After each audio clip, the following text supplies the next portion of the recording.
नमस्कार। पाकिस्तान का atom bomb कहीं छीन न ले अमेरिका। आज इस वीडियो में जानेंगे लूज न्यूक्स की कहानी। पहलगाम हमले के बाद भारत पाकिस्तान के रिश्तों में एक बार फिर तनाव गहराया है। ऐसे समय में जब पाकिस्तान आतंकवाद और अपनी नीतियों के कारण अंतर्राष्ट्रीय मंच पर अलग थलग पड़ता जा रहा है, तो वह एक ही पुराना राग अलापता है। वो है परमाणु हमले की धमकी। हाल ही में पाकिस्तान के रक्षा मंत्री ख्वाजा मोहम्मद आसिफ ने भारत के खिलाफ परमाणु हथियार इस्तेमाल करने की बात कही है।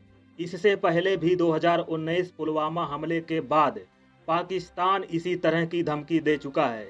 पाकिस्तान के पास मौजूद परमाणु हथियार केवल भारत ही नहीं बल्कि पूरी दुनिया के लिए खतरा बन सकते हैं। ऐसे में सवाल है, क्या अमेरिका पाकिस्तान के परमाणु बम को छीन सकता है या उसे नष्ट कर सकता है? आइए समझते हैं ऐसी संभावना क्यों है। अमेरिका काफी समय से पाकिस्तान के परमाणु हथियारों को एक गंभीर खतरे के रूप में देखता आ रहा है। अमेरिका के मुताबिक पाकिस्तान के परमाणु बम लूज न्यूक्स की श्रेणी में आते हैं, जिनका गलत हाथों में लगने का खतरा हमेशा बना रहता है। ये लूज न्यूक्स क्या हैं?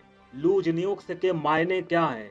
दोस्तों, लूज न्यूक्स वह परमाणु हथियार होते हैं जो आतंकवादी संगठनों या अपराधियों के हाथ में जा सकते हैं, जिससे वैश्विक सुरक्षा को खतरा हो सकता है।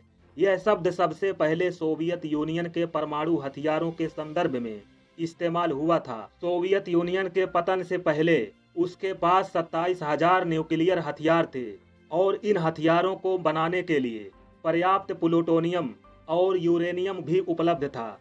सोवियत संघ के टूटने के बाद इन हथियारों के गलत हाथों में पड़ने का खतरा बढ़ गया था और रूस तथा अन्य सोवियत देशों में बढ़ते अपराध, भ्रष्टाचार और आर्थिक समस्याओं के चलते परमाणु वैज्ञानिकों को भी आसानी से पैसे के लालच में लाया जा सकता था। पाकिस्तान ने कुछ दशकों पहले 1998 में परमाणु शक्ति हासिल की है, लेकिन इसके सुरक्षा ढांचे में कई खामियां हैं। पाकिस्तान में आतंकवादी संगठन सक्रिय हैं, जिनके लिए परमाणु हथियारों का गलत इस्तेमाल किया जा सकता है। लश्कर-ए-तैयबा जैसे संगठनों के हाथों में इन हथियारों के पड़ने से गंभीर नतीजे हो सकते हैं, जिससे दुनिया की सुरक्षा को बड़ा खतरा हो सकता है। अब जानते हैं अमेरिका की नीति क्या है। अमेरिका ने पाकिस्तान को उसकी परमाणु सुरक्षा प्रणाली को सुधारने के लिए मदद देने का प्रस्ताव किया है, लेकिन उसने एक स्नैच एंड ग्रैब प्लान भी तैयार किया है। इस प्लान के तहत अगर कुछ विशिष्ट परिस्थितियों में पाकिस्तान के परमाणु हथियारों का खतरा बढ़ जाए, तो अमेरिका उन हथियारों को छीन सकता है।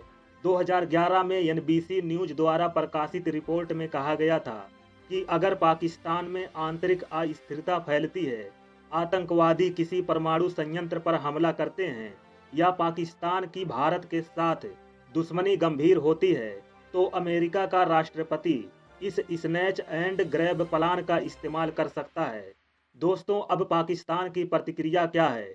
पाकिस्तान ने इस स्नैच एंड ग्रैब की नीति पर कड़ी प्रतिक्रिया दी है।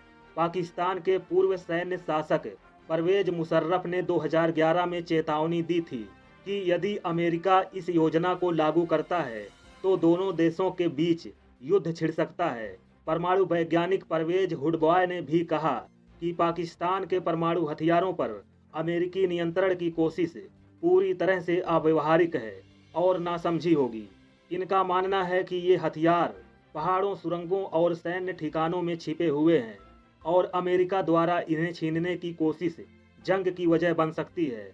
पाकिस्तान भले ही इस नीति का विरोध कर रहा हो, लेकिन अमेरिकी अधिकारी इसे अपनी सुरक्षा रणनीति में शामिल कर चुके हैं, जो किसी भी संकट के दौरान परमाणु हथियारों पर नियंत्रण के लिए तैयार है। यानी अमेरिका के स्नैच एंड ग्रैब नीति के तहत पाकिस्तान का परमाणु बम खतरे में है। दोस्तों, इस पूरी खबर पर आपकी क्या राय है? अपनी राय कमेंट बॉक्स में जरूर